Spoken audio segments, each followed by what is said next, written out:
Et si je te disais que 90% de ton stress cette année ne vient pas de tes problèmes, mais du fait que tu essaies de les porter seul? On t'a appris à être fort, à tout contrôler, à tout prévoir. Mais regarde où ça t'a mené, à l'épuisement. Aujourd'hui, on change de stratégie. Je vais te révéler 5 promesses qui ne sont pas des conseils, mais des boucliers. Si tu restes avec moi jusqu'à la 5e, tu vas comprendre pourquoi, malgré le chaos du monde, tu peux marcher la tête haute. Josué 1, verset 9, lis 9. Dieu ne dit pas « je t'aiderai si tu réussis ». Il dit « je suis là ». Imagine un enfant dans le noir. Si son père lui dit « tout va bien » depuis l'autre pièce, l'enfant a toujours peur. Mais si son père s'assoit sur le bord du lit et lui tient la main, la peur disparaît. Cette année, Dieu ne te parle pas depuis une autre pièce. Il est assis sur le bord de ton lit, dans tes échecs comme dans tes victoires. Philippiens 4, verset 19.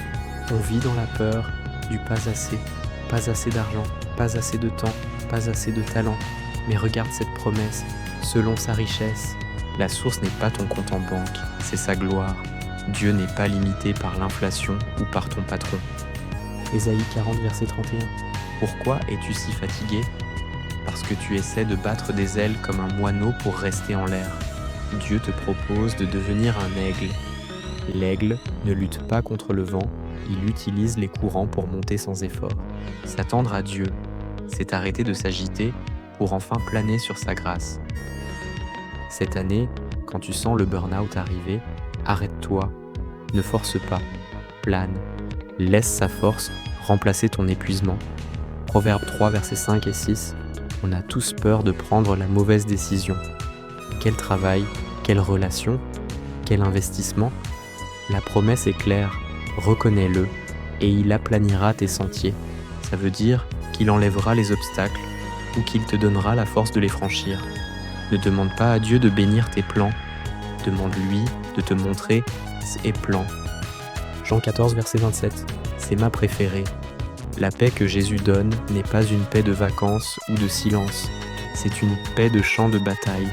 C'est le calme que tu ressens quand tout s'effondre, mais que tu sais, au fond de toi, que tout ira bien.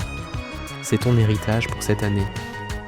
Je prie maintenant pour que ces paroles deviennent ta fondation. Si cette vidéo t'a redonné de la force, partage-la à une personne qui croule sous les soucis. Abonne-toi pour qu'on continue cette marche ensemble. Et n'oublie pas, ces promesses sont oui et amen.